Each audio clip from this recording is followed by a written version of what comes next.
Hey there guys, and welcome back to the channel, or welcome here if it's your first time.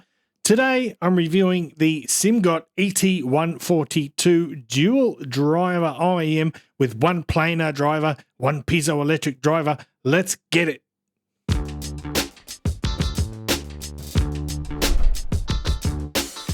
What's cracking, audio fans? It's David here from Prime Audio Reviews. We've got a nice shiny box. I like the fact that it's not ridiculously large. There's not too much wasted material or space. You get a carrying case in the box and 9 pairs. Why am I doing 3? 3 pairs of ear tips in 3 different sizes, which is the 9. And did I say carrying case? You also get a modular cable. This is it here. It's pretty nice. This is the, actually, what do they call it? It's the Simgot LC7 cable, which can be bought separately. I think it's worth something like $60, $60 or $70 perhaps from memory. So it's just the simple 4-pin connector there for your termination. And it's a bit chunky, but it handles really nicely. It's a good cable. Could be a little bit more supple, but nonetheless, it is a good cable for sure. Let's have a look at the IEM shells now. There they are. Yes, they are super shiny in true Simgot style. This seems to be the way they're going, at least for now. With the last several models, the EA series have all got a similar type of polished metal shells like this. They are pretty, but they are obviously prone to picking up fingerprints, and also over time they will accumulate micro scratches, but they are very solidly built, so the longevity should be very good. So like I said, price first is $219 US. So there's a rather fancy dual symmetric magnetic planar driver in here, along with a piezoelectric driver taking care of the treble. This is the carrying case, by the way. It's a pretty decent case. And I should point out now that this IEM comes with 4 sets of tuning nozzles. Now we've got a burnished titanium one, we've got a gold plated one, and then we've got 2 short silver ones, or stainless steel ones more precisely. And unlike a lot of IEMs with tuning filters, these ones actually do make a difference.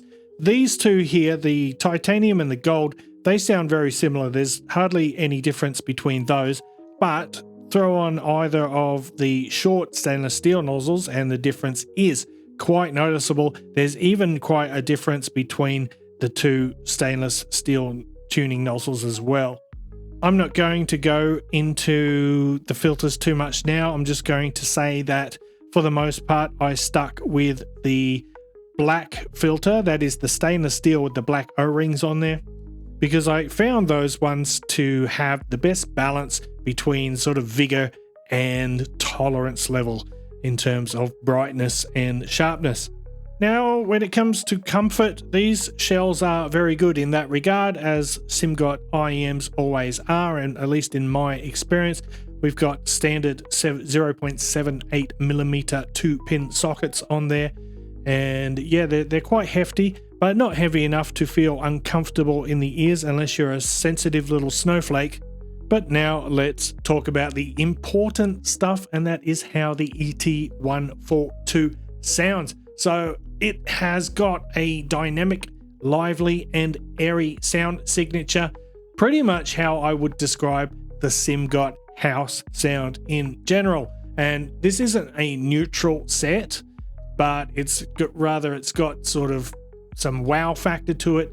It's a very engaging sounding IEM. It might be too energetic for some people, but not more so than the models in the EA series, like the EA1000, EA500, etc. It's not more energetic than those.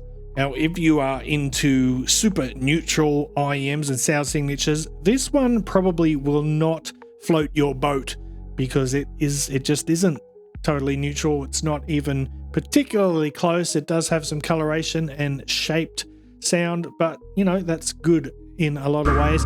And let's talk about the bass now.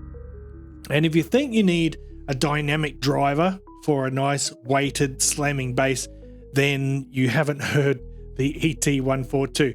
This planar driver in here, it hits hard, but it hits in just the right way. Both sub bass and mid bass are powerful and authoritative. You can feel the rumble, you can feel the power in the bass, but it doesn't smear the details. And it's not a shy or a timid bass, but it's a bass that's ready to come out and play on demand.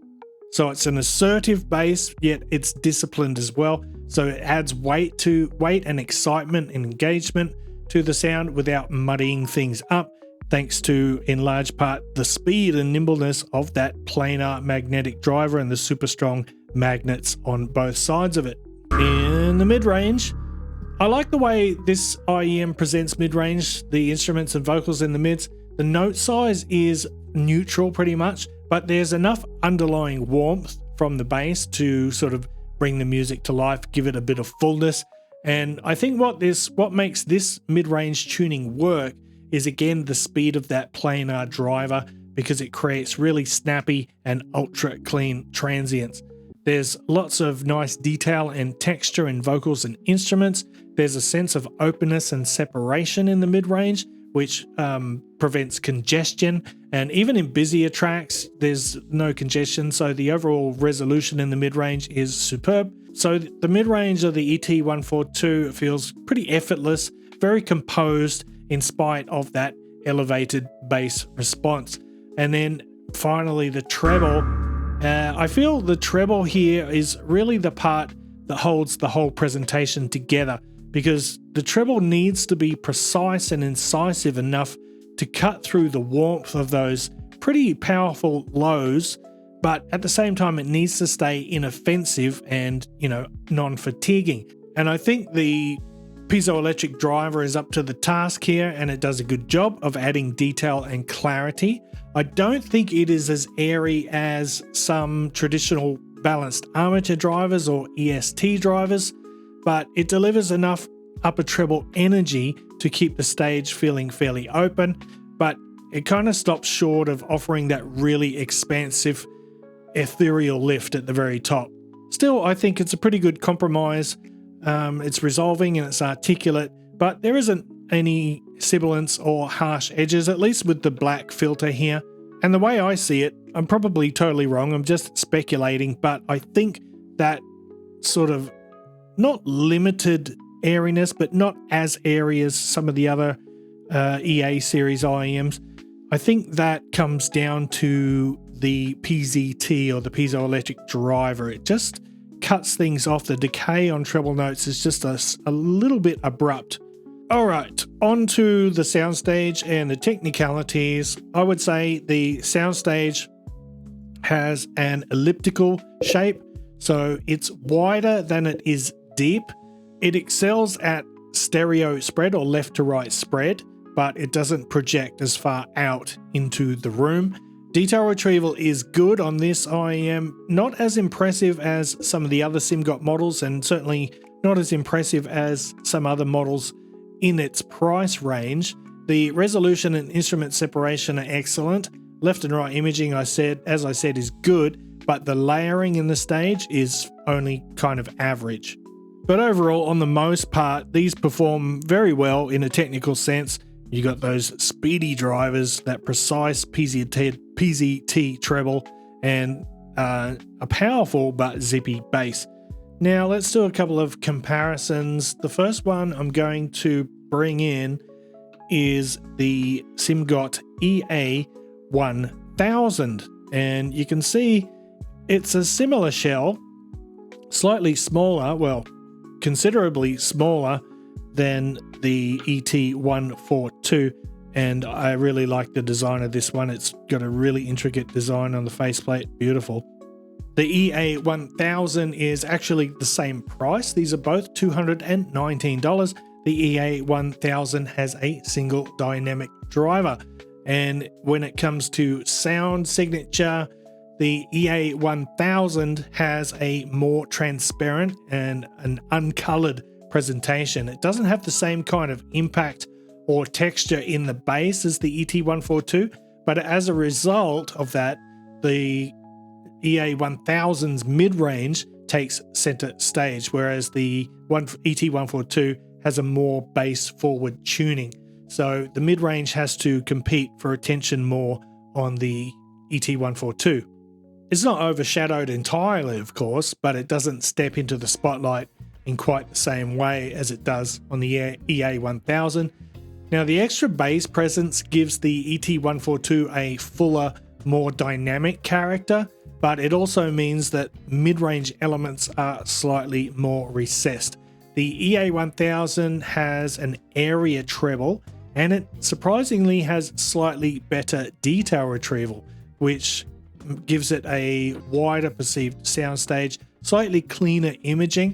So the EA1000 has a slightly airier and sparklier treble, contrasting with the ET142's kind of more, perhaps more precise, but more contrasty treble, so to speak. Now, next up, we've got the Kiwi Ears KE4, which I think, let me know in the comments if I get this wrong. I think it's a quad driver with 2 dynamics and 2 balanced armatures, coming in at a price of $199, tuned to the new Meta tuning.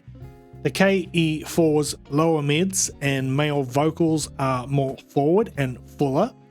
It has a slightly softer treble than the ET142.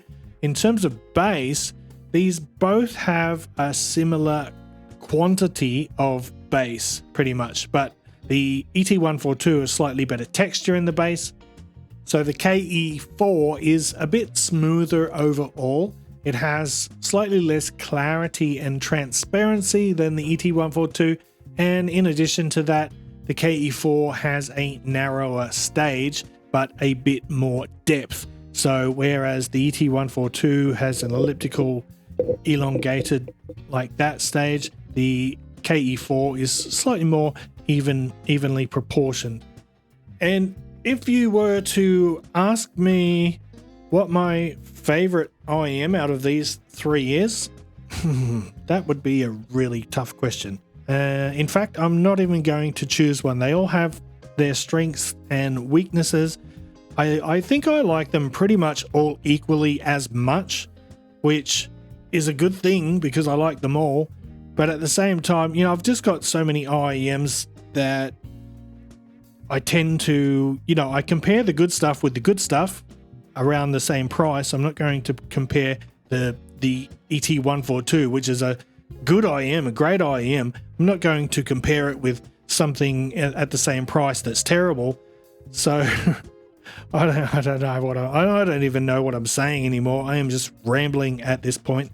So going to put the ET142 back in the middle there and say that, yeah, dynamic, punchy, great, powerful bass, surprisingly powerful bass for a planar. It sounds very, very similar to a good dynamic driver. Excellent speedy, snappy transients, good instrument separation, good resolution. Slightly forward in the treble area. Perhaps forward is not the right word. It's just that piezoelectric treble. It has a certain character to it that I'm not quite fully on board with, but it does sound very good here. These are well-tuned earphones. They are superb, and for the money, I think they are about as good as anything else around that $200 mark. So having said that, I'm going to wrap it up. Thanks for watching the video. If you liked it, give it a thumbs up, Par Family Audiophile style. If you are new here, hit that subscribe button before you go. And until next time, I'll see you later.